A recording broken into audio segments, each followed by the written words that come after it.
ဝိုင်ဂျန်ကိုနဲ့ YBS ရဲ့ခါမှာကိုတွားချင်တဲ့နေရာက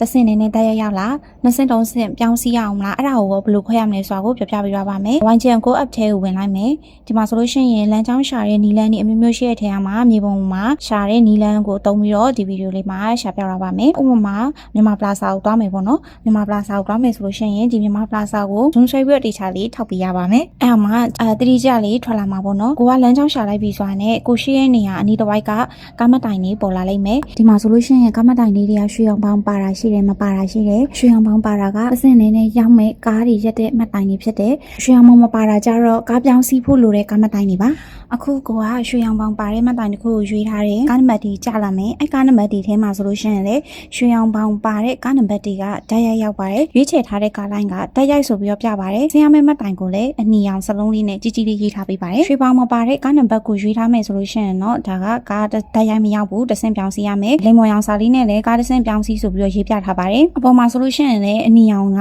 ပထမတစ်ဆင့်စီးတဲ့အချိန်မှာဆင်းရမယ့်မှတ်တိုင်ဖြစ်ပါတယ်။အစိမ်းရောင်လေးကကြတော့ဆင်းပြီးတော့ရင်ပြန်တက်ရမယ့်မှတ်တိုင်ဖြစ်ပါတယ်။ကိုကပထမတစ်ဆင့်ကားစီးပြီးသွားပြီဆိုလို့ရှိရင်ပြန်တက်ရမယ့်အစိမ်းရောင်မှတ်တိုင်လေးကိုနှိပ်လိုက်မယ်။ကားနံပါတ်ပြန်ရွေးပေးရပါမယ်။အဲဆိုလို့ရှိရင်ဆင်းရမယ့်မှတ်တိုင်ကိုအနီရောင်နဲ့ကြီးကြီးလေးပြထားပေးပါတယ်။ကားနံပါတ်လေးရွေးပြီးသွားပြီဆိုလို့ရှိရင်တော့ live mode ကို on ဖို့လုံးဝမမိပါနဲ့နော်။အဲ့ဒါမှ alarm system လေးကောင်းကောင်းအလုံးလုံးမှမလို့ပါ။အားလုံးပဲစင်ပြေကြပါစေ။